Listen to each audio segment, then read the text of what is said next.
L'Ukraine vient de réussir à fermer l'une des formes d'attaque russes les plus dévastatrices. Pendant une grande partie de la guerre en Ukraine, Vladimir Poutine a compté sur des bombes planantes pour dévaster le pays.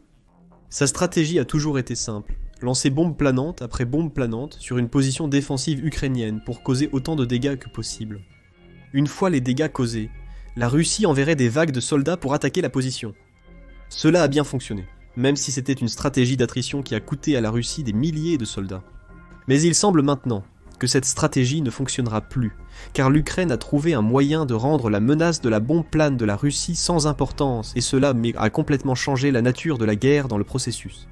En mai 2024, la British Broadcasting Corporation a rapporté que la Russie utilisait de plus en plus ce que le pays a appelé des bombes planes pour dévaster les villes ukrainiennes. Les bombes étaient bon marché, puissantes et extrêmement efficaces. Le président ukrainien Volodymyr Zelensky a souligné que la Russie en a utilisé jusqu'à 200 en une seule semaine, lors de son assaut contre la ville ukrainienne du nord de Vovsozhansk. Rien qu'en mars, 3000 de ces bombes terrifiantes ont pollué le ciel ukrainien. Le chef de la police de Vovsozhansk, Oleksiy Kharkivsky, a déclaré qu'il était impossible de décrire les conséquences d'une attaque à la bombe planeur lorsqu'il évoquait leur impact. Vous arrivez pour voir des gens qui sont là, déchirés. Les bombes planeurs sont l'une des rares innovations valables que la Russie a réussi lors de l'opération militaire spéciale de Poutine. Leur création implique l'installation d'un kit spécial sur les bombes de l'époque soviétique qui combine des ailes dépliables avec un système de navigation par satellite de base, permettant aux bombes de trouver une cible générale. Les bombes sont le plus souvent les Fugasnaya Aviationaya Bomba 1500 de la Russie, qui pèsent plus d'une tonne et demie, bien que la Russie utilise également les Fugasnaya Aviationaya Bomba 5 cents, qui pèsent environ une demi-tonne. Bien que la construction soit simple, la force de destruction pure de ces bombes est stupéfiante. Pour donner une idée, un seul obus d'artillerie russe de 152 mm contient environ 14 livres d'explosifs. Une Fugasnaya Aviationaya Bomba 500 est bien plus puissante. Plus de 440 livres de force explosive s'abattent sur les positions ukrainiennes à chaque bombe. Multipliez cela par 3, et vous obtenez plus de 1300 livres d'explosifs emballés dans les Fugasnaya Aviationaya Bomba 1500, que la Russie utilise le plus souvent pour ses bombes planantes. Peut-être encore plus important que la pure force destructrice, et le fait que ces bombes planantes sont très bon marché, ne coûtant qu'entre 20 000 $ et 30 000 $ chacune à fabriquer. C'est en grande partie parce que la Russie a déjà les bombes. Les explosifs utilisés sont des reliques de l'accumulation militaire soviétique entre la fin de la Seconde Guerre mondiale et la guerre froide, le seul coût étant pour le kit d'ailes. Comparé à d'autres ordonnances, l'argent que Poutine dépense pour créer des bombes planantes n'est qu'une goutte dans l'océan. Et ces armes ont également été très efficaces pour la Russie sur le front tactique. Les bombes planantes sont ainsi nommées parce qu'elles peuvent être lancées depuis l'arrière des lignes de front de la guerre en Ukraine, avant de planer dans l'air pour atteindre leur cible. Cela signifie que la Russie ne met pas en danger ses précieux bombardiers et chasseurs, en risquant de confronter les défenses aériennes de l'Ukraine, comme le système de missiles Patriot. Les bombes sont lancées depuis un endroit relativement sûr et sont suffisamment efficaces pour frapper une zone générale. Et jusqu'à présent, la Russie a causé de sérieux dommages avec ces bombes. En janvier 2025, les Nations Unies ont révélé que la Russie avait tué 2064 civils et blessé 9089 pendant l'année 2024. C'est une augmentation massive par rapport aux 1971 civils tués et aux 6626 blessés que l'Ukraine a connus l'année précédente. Et la raison de cette augmentation ? Les bombes planantes de la Russie. Ils ont causé 360 morts civiles et près de 1900 blessures pendant 2024. Moscou a vanté les bombes planantes comme l'arme miracle de la Russie. Ils ont résolu de nombreux problèmes de la Russie sur le front aérien de l'invasion de l'Ukraine. La Russie avait perdu 342 avions et 325 hélicoptères d'ici février 2024, la majorité de ces pertes survenant pendant les premiers mois de la guerre. Poutine a donc retiré ses forces aériennes, ce qui a permis à l'Ukraine de renforcer ses défenses et de repousser les troupes russes au sol. Avec la bombe plane à sa disposition, la Russie a une méthode pour attaquer l'Ukraine depuis les cieux, tout en gardant ses risques faibles. Il y a juste un problème pour la Russie. L'Ukraine a découvert comment contrer l'arme miracle. Le 10 mars, le Télégraphe a rapporté que l'Ukraine avait réussi à trouver un moyen de rendre les bombes planantes de la Russie pratiquement inutiles. Le premier signe que la stratégie de bombe planante de Poutine avait sérieusement échoué est venu d'un canal Telegram nommé Fighter Bomber. Selon les rapports, exploités par un pilote russe anonyme, la chaîne a affirmé que l'Ukraine avait réussi à saturer la ligne de front avec une sorte de signal de brouillage qui empêchait le système de navigation interne d'une bombe planante de fonctionner. Rappelez-vous que ce système de navigation dépend des signaux des satellites pour fonctionner correctement.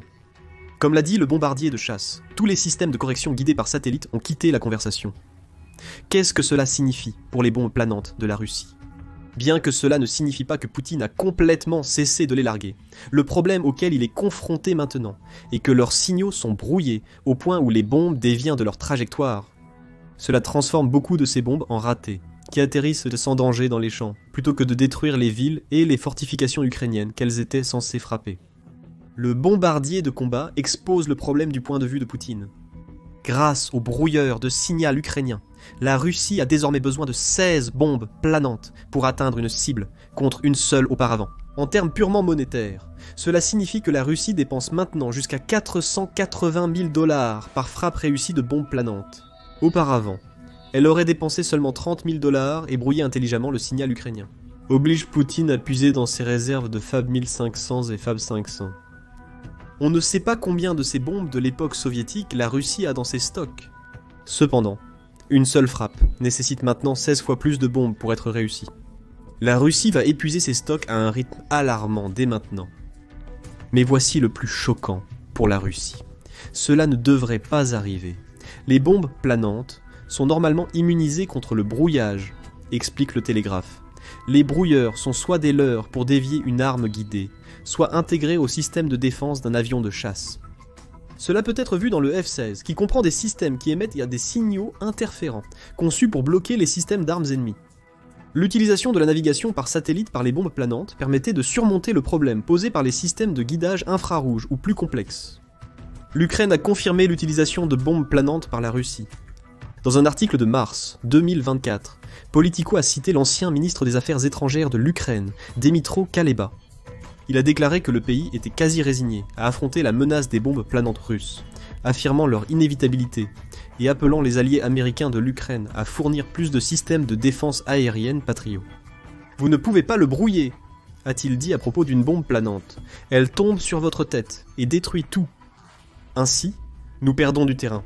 La seule prévention est d'abattre les avions transportant les bombes. » À l'époque, l'Ukraine ne pouvait pas utiliser des missiles longue portée occidentaux pour cibler des aérodromes russes.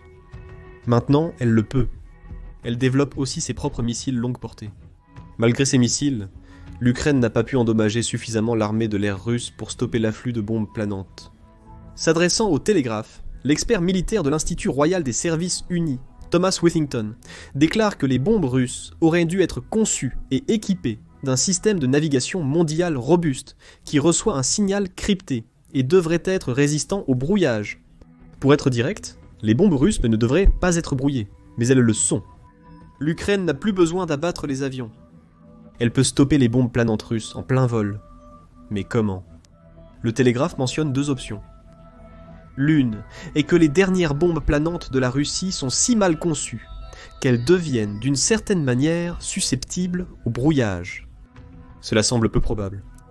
La Russie utilise ces bombes depuis plus d'1 an maintenant et sait fabriquer les kits d'ailes nécessaires.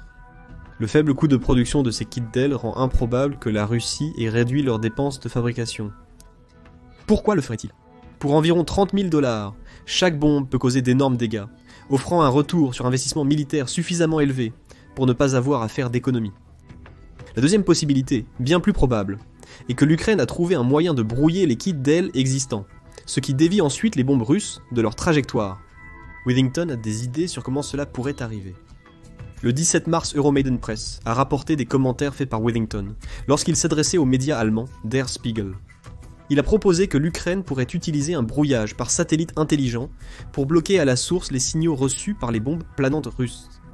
Quand un signal satellite arrive sur Terre, il est très faible, a déclaré Withington. Si vous générez un signal plus fort à la même fréquence près du récepteur, il masquera le signal provenant de l'espace. Ce type d'interférence permettrait à l'Ukraine de rediriger la bombe sur une nouvelle trajectoire avant même son lancement, leur permettant d'envoyer les bombes dans des champs vides et des lieux similaires. La question reste de savoir comment l'Ukraine parviendrait à créer cette interférence en premier lieu. A-t-elle des agents stationnés dans les bases aériennes russes à proximité qui sabotent les signaux satellites en son nom? A-t-elle déployé une sorte d'émetteur de signal soit à ses bases, soit dans son espace aérien, pour brouiller les signaux satellites? Withington souligne aussi l'existence de contre-mesures possibles à ce brouillage de signal. Selon lui, les bombes planantales occidentales utilisent un signal Global Positioning System crypté et ne réagissent pas à d'autres signaux. Cela crée de nombreux autres défis pour la Russie. Cela signifie-t-il que les forces de Poutine n'utilisent ni pas de signaux cryptés, ce qui crée des vulnérabilités de ciblage que l'Ukraine peut exploiter? Ou cela signifie-t-il que l'Ukraine a réussi à déchiffrer le cryptage que la Russie utilise pour dérouter les bombes à glissement? Dans les deux cas, ce serait terrible pour Poutine. Mais quelle que soit la méthode utilisée, il est peu probable que l'Ukraine partage sa technique de brouillage des bombes à glissement, car garder la Russie dans l'ignorance est la clé de son succès. Withington souligne cependant que le manque de cryptage s'est déjà avéré être un problème pour la Russie, bien que les forces de Poutine soient censées utiliser un système de navigation par satellite russe, nommé GLONASS. Il a été prouvé que les soldats en première ligne utilisent des récepteurs plus simples et non cryptés. Le Centre d'études stratégiques et internationales a souligné que ce manque de cryptage était un problème en juin 2022, quelques mois seulement après que Poutine a lancé son invasion de l'Ukraine. 3 ans plus tard, il est très possible que Poutine n'ait pas retenu la leçon, ou que ses forces qu'on ait ont tellement épuisées qu'elles ne peuvent pas se permettre de crypter correctement les signaux. Si c'est le cas, la percée ukrainienne, en matière de brouillage de bombes planantes, a des conséquences majeures pour l'avenir de la guerre en Ukraine. Une chose est sûre, Poutine ne peut plus compter sur ces bombes planantes pour remplacer des tactiques militaires intelligentes. Selon le compte Telegram du bombardier de combat, tous les objectifs de grande valeur sont garantis d'être couverts par la guerre électronique. Les bombes volent toujours, affirme le pilote russe anonyme, mais la majorité n'atteint tout simplement pas leur cible. C'est un problème à la fois pour les avions de chasse russes et ses soldats au sol. Forbes souligne que les jets Sukhoi, utilisés par la Russie pour lancer ces bombes planantes, sont parmi ses actifs les plus coûteux et ont une capacité limitée en nombre de bombes. La Russie a maintenant besoin de 4 jets, au lieu d'un seul Sukhoi, pour lancer des bombes planantes, et obtenir des résultats similaires à ceux d'avant que l'Ukraine ne découvre comment brouiller ces bombes. Cette situation crée 4 fois plus de risques qu'un Sukhoi puisse être abattu, même si ce risque est minimisé par le fait que les jets lancent leurs bombes depuis l'arrière des lignes ennemies.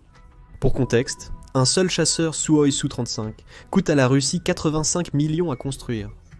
Les anciens modèles Sukhoi coûtent moins cher, mais restent des appareils à plusieurs millions de dollars. La perte d'un seul de ces jets est douloureuse pour la Russie, tant en termes de réduction de ses stocks que de l'argent qu'elle devrait dépenser pour remplacer le jet perdu. Forbes affirme que la Russie a déjà perdu 120 de ses jets Sukhoi lors de l'invasion de Poutine, et qu'elle ne dispose que d'environ 1000 jets modernes capables de lancer des bombes planantes. Poutine est confronté à une double menace. Il doit risquer encore plus de ses actifs les plus précieux pour continuer sa stratégie de bombardement planant.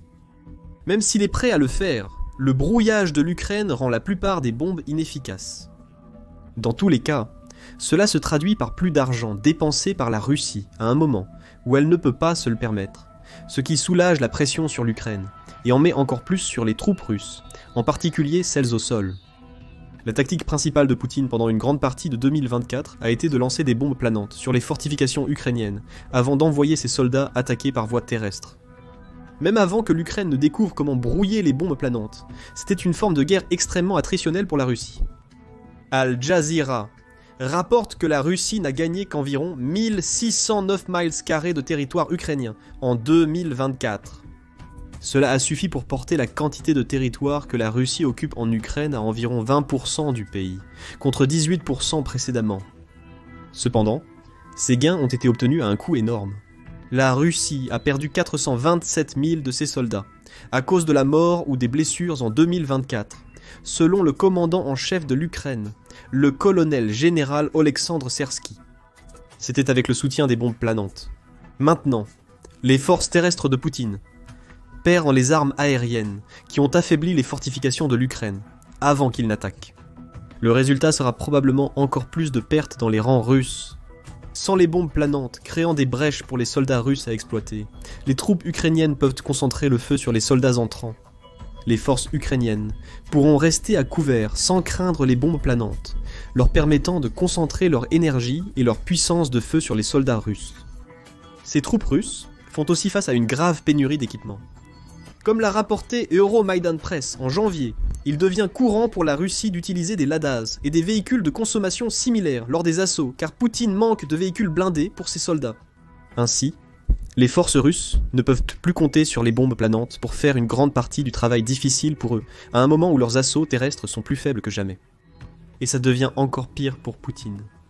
La découverte ukrainienne du brouillage des bombes planantes russes coïncide avec l'accroissement de sa propre menace aérienne. Comme le souligne Euromaidan Press, l'Ukraine devrait recevoir des dizaines de F-16 en 2025. En février 2025, elle a reçu un lot des 24 F-16 qui lui avaient été promis par les Pays-Bas en 2024. D'autres viennent de l'étranger. L'Ukraine a également reçu certains des jets de combat Mirage 2000 de la France de ses alliés français le même mois. Ces jets prennent leur envol alors que Poutine est contraint de réfléchir s'il veut risquer ses jets Sukhoi pour continuer des assauts à la bombe planante beaucoup moins efficaces. Si l'Ukraine utilise ces nouveaux jets défensivement, elle peut éliminer les bombes planantes, non affectées par le brouillage, rendant la tactique principale russe obsolète. Mais si elle attaque, Poutine pourrait perdre des jets Sukhoi auparavant en sécurité derrière les lignes. Forbes note que l'Ukraine se prépare aussi à renverser la situation des bombes planantes sur la Russie, avec ses F-16 pouvant lancer des bombes planantes américaines et ses Mirage, les bombes planantes françaises Hammer. Les deux utilisent l'un des systèmes Global Positioning System cryptés, rendant difficile pour la Russie de brouiller les bombes. Cependant, ils sont également équipés de systèmes de navigation inertielle de secours, ou Inertial Navigation System, qui sont contenus dans les bombes et ne nécessitent pas de signaux externes. Même si la Russie brouille les signaux Global Positioning System nécessaires aux nouvelles bombes planantes ukrainiennes, cela ne les empêchera pas d'atteindre leur cible.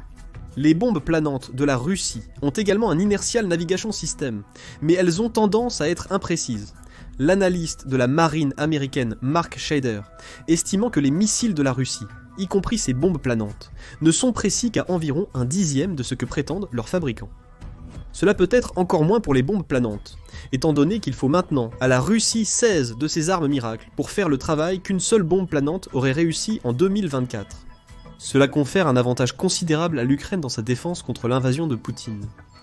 En l'espace de quelques semaines, elle a réussi à brouiller les bombes planantes de la Russie alors qu'elle monte à une position où elle peut utiliser ses bombes équivalentes pour semer le chaos sur la position de la Russie. Bien que cela change la donne, ce n'est pas une solution miracle pour l'Ukraine. Comme l'explique Withington, la relation de Zelensky avec le président américain Donald Trump pourrait influencer la manière dont l'Ukraine utilise ses versions de bombes planantes. Les Ukrainiens n'ont pas reçu l'autorisation des Américains d'utiliser le signal crypté, car la technologie pourrait tomber entre les mains des Russes, explique Withington. En plus du soutien incertain des États-Unis, les systèmes de brouillage russes pourraient aussi gêner l'utilisation des armes par l'Ukraine. Même le brouillage de l'Ukraine pourrait avoir un impact similaire. Remplir le ciel de signaux errants pourrait causer des problèmes avec ses propres bombes planantes. Néanmoins, c'est un immense succès pour l'Ukraine. Poutine a maintenant un sérieux problème à résoudre. S'il ne trouve pas de réponse, la Russie risque de perdre des dizaines, voire des centaines de milliers de soldats supplémentaires en 2025, car ces bombes planantes ne peuvent plus compenser son inaptitude tactique. Et que pensez-vous du brouillage des bombes planantes de l'Ukraine ? Représente-t-il un tournant dans la guerre en Ukraine ? Comment l'Ukraine utilisera-t-elle sa nouvelle technologie de brouillage à son avantage en 2025 ? Dites-nous dans les commentaires.